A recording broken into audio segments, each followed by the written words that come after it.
This is a live on-the-scene tornado report. I'm Ned Naderson. Mom, I tore my vampire cape saving the school from flesh-eating trolls. Can you sew it for me? This town into a frenzy, picking up anything that isn't nailed down. But don't worry about me. Our crack news team is monitoring the situation in the KRAS TV van. And at the first sign of trouble...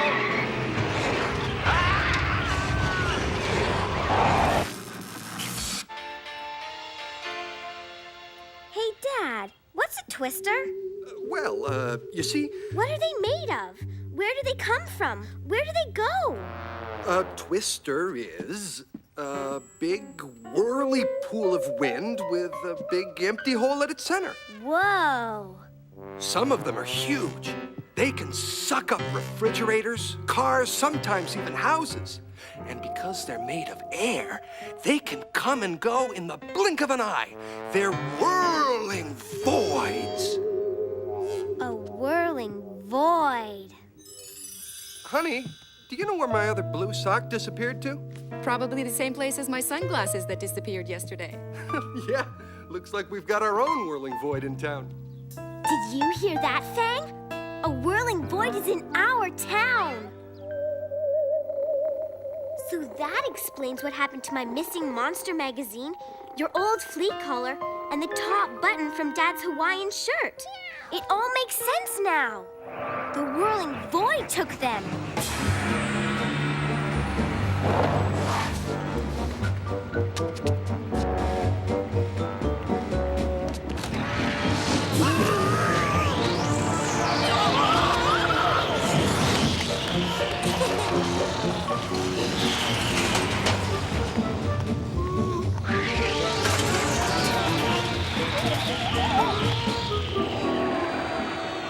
Cool.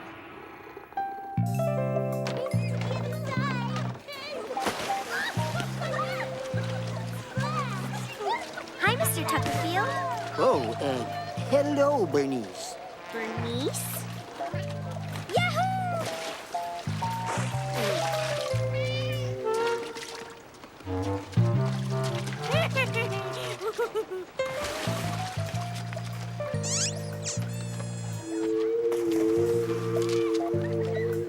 Good afternoon, ma'am. My vampire towel! It's disappeared! That clinches it. There is a whirling void in town.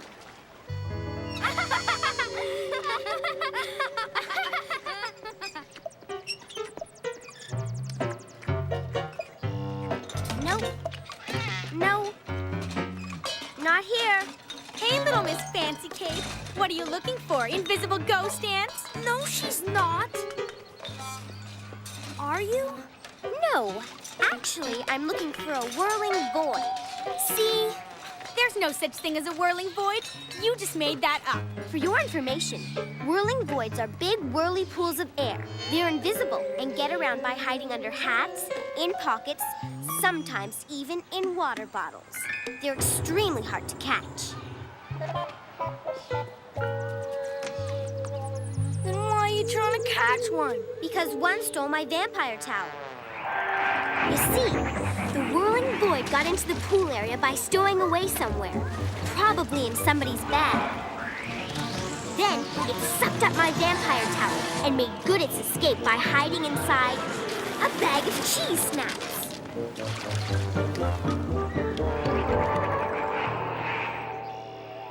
That isn't what happened. Then what did happen to my vampire towel? Well, it was obviously a cat burglar. He made sure no one was looking, and then he scaled the fence, spotted your towel, snatched it, and left. And that's exactly what happened. A cat burglar? That's the most ridiculous thing I've ever heard. It was obviously the whirling void. Cat burglar. Whirling void! Cat burglar. Well, we're going to catch the whirling void and prove it. No, you're not, because George and I are going to catch the cat burglar first. We are? I found this at the scene of the crime. A restaurant menu from the sushi stop? The whirling void must have left it behind. You think whirling voids eat sushi? Are you kidding? That's practically all they eat.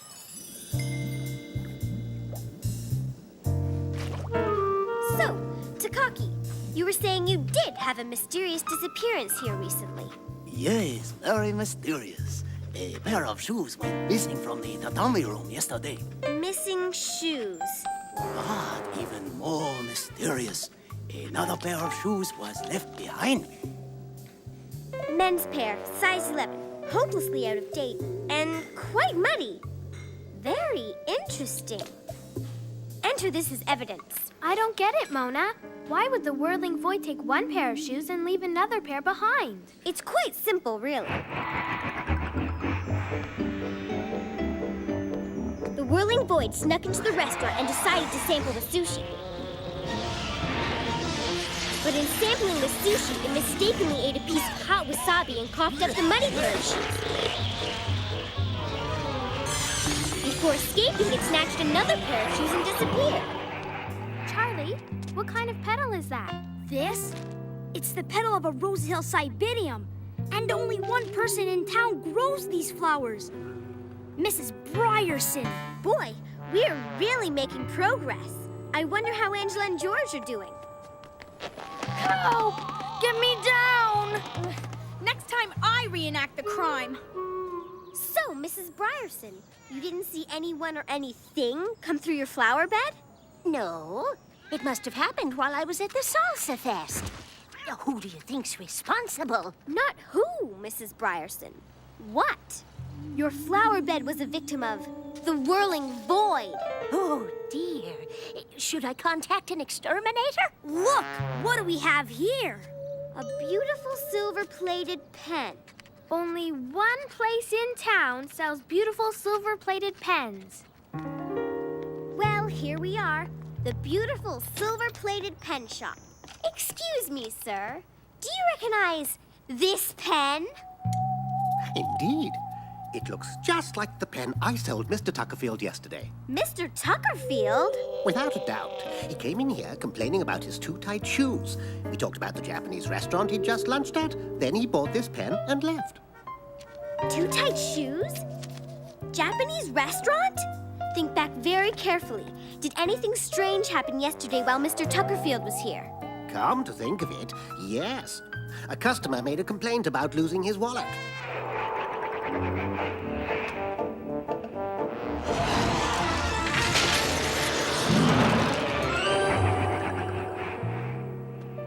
Interestingly enough, I actually found a wallet a little later. Guess whose? Mr. Tuckerfield.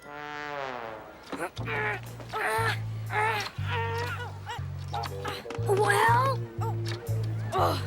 Look, this is getting us nowhere. Hang in there till tomorrow morning and the pool security will get you down. Huh? Uh-oh, busted. What, may I ask, is going on here? We're hot on the trail of a cat burglar. He snuck in here this morning and stole a vampire towel right off the premises. Vampire towel? That's funny. I saw Mr. Tuckerfield walk out of here with a vampire towel this morning. Mr. Tuckerfield? Mr. Tuckerfield? Oh! Mr. Tuckerfield was at every crime scene. And that can only mean one thing. The whirling void is traveling with him. Mr. Tuckerfield, he's the cat burglar. Huh? Mona? Angela! There he is. Look! Tuckerfield! It's time to make a citizen's arrest. Not so fast, burgle guy. What? What are you doing? No. Police! Not here. Not here. Not here either. Aha! I've got it.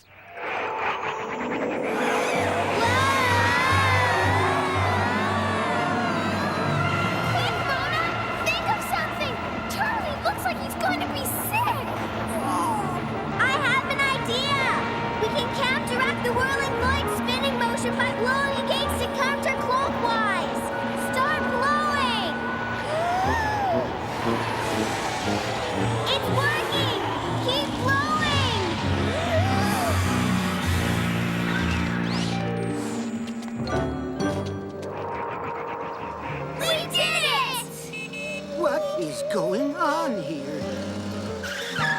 Mr. Tuckerfield! Mr. Tuckerfield! You picked up the wrong glasses when you came by the store this morning. These are your glasses. Hey, things aren't fuzzy anymore. Glad to be of service. Thank you, Mr. Shensky. Say, these aren't my shoes. Of course not. You cat burglared them. Of course he didn't cat burglar them, Angela. Because he had the wrong glasses on, Mr. Tuckerfield has been picking up stuff that isn't his by accident. No offense, Officer Howlcroft, but it sounds kind of far-fetched to me. I'm sticking to my theory. The whirling void may be gone, but it will return. Somewhere, someplace. Whirling void. The town. Quiet, calm, a peaceful place where nothing much happens. Or so it would seem on the surface. But I know the truth. The hidden secrets, the shadowy tales, the mounting terror that grips... Mona? Mona, are you still up? I'm just finishing up my diary entry, Mom. Like I was saying, I know the secrets this town hides, the unseen tales of terror concealed within its shadows.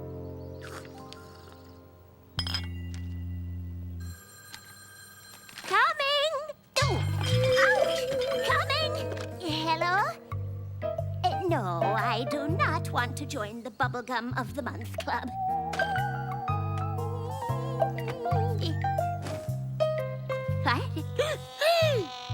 I've been robbed! Mrs. Bryerson's garden gnome was the first to disappear.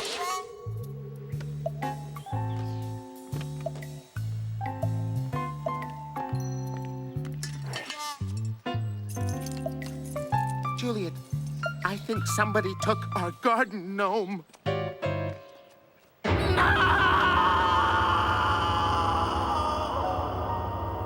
The next day at the town hall meeting,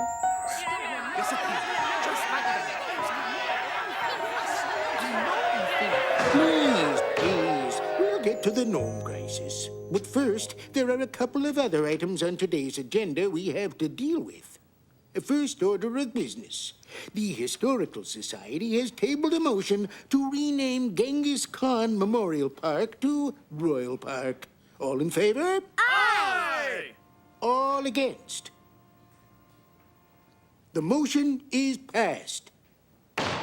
Next order of business. For the third time in 3 weeks, an anonymous individual has tabled a motion to rename Cresthaven Street Dracula Drive. All in favor? Aye! All against? Nay! The motion is defeated.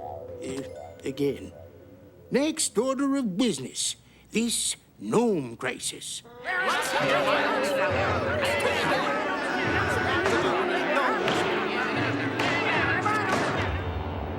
Considering the seriousness of the situation, not to mention my impending re-election campaign, I'm setting up a task force to deal with the gnome nappings.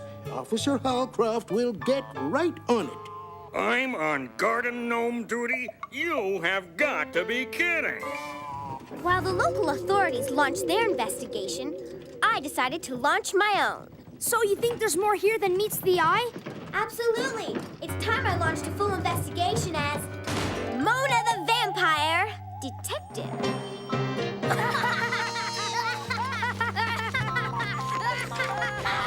The first step in my investigation was a trip to the library.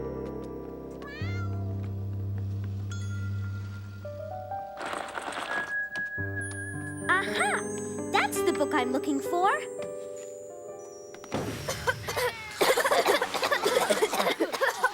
Local legends and stuff. Here it is. What's it say?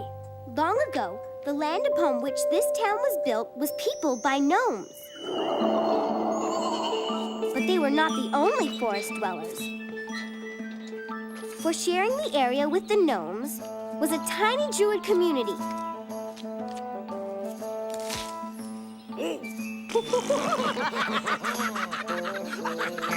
As it turned out, neither group thought much of the other.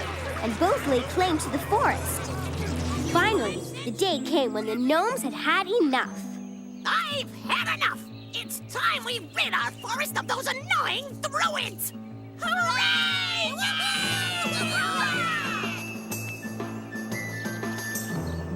But the druids were waiting for them.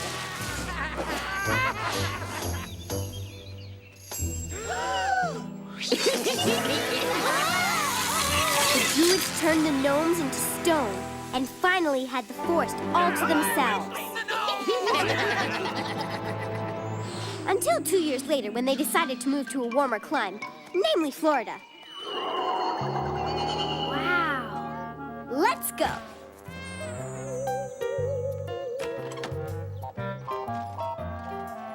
Officer Halcroft already came by to search for clues. Maybe he did, but even he doesn't have the keen eye of a vampire detective. Pardon me? Aha! Gnome footprints. Actually, my niece and nephews came by yesterday and they were running around. Aha! An Alaskan travel brochure. Possibly left behind by a forgetful gnome. Actually, Hold on, I'm coming! Oh, dear me. Coming! I don't believe it. How did Officer Halcroft miss this clue? A macrame owl? No, Lily, not a macrame owl. An ancient druid mystic symbol. The pieces of the puzzle are falling into place. Obviously, the gnomes have awakened from their ancient curse. They've turned back into flesh and blood.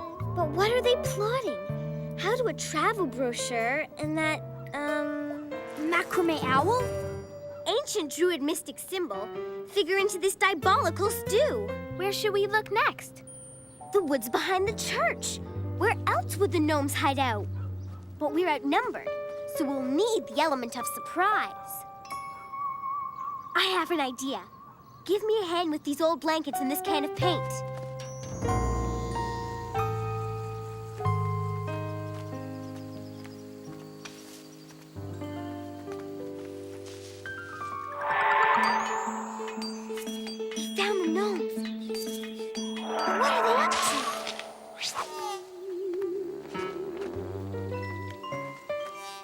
That was the perfect place to stash our loot.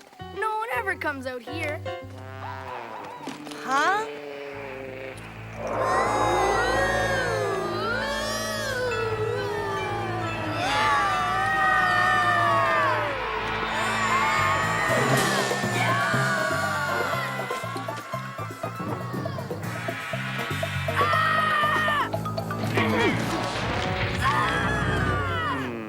I'd swear those kids were up to something.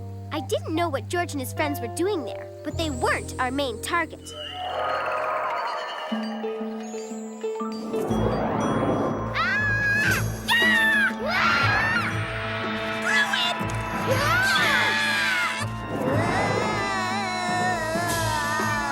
Please don't turn us back into stone! Don't hurt us, Mr. Druid!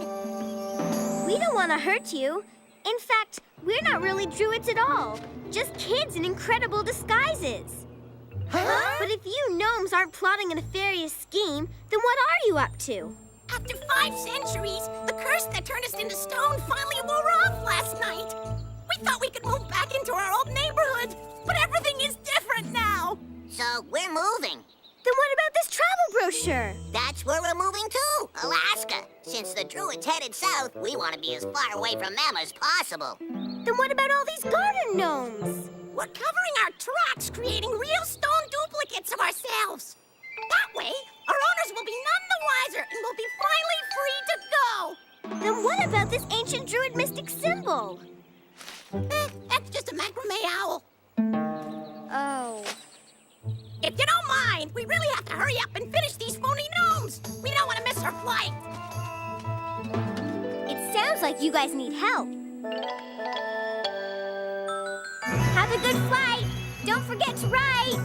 And don't worry, we'll put these replicas in their rightful place.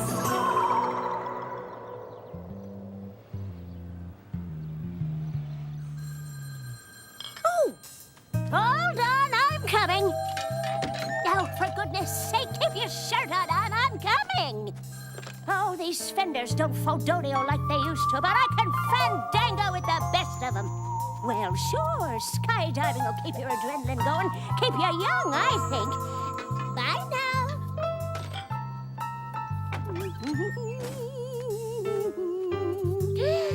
Oh, my.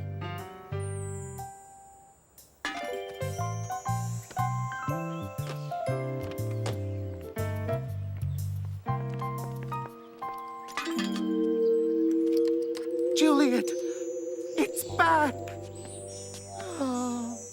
And so, the mystery of the missing gnomes was solved.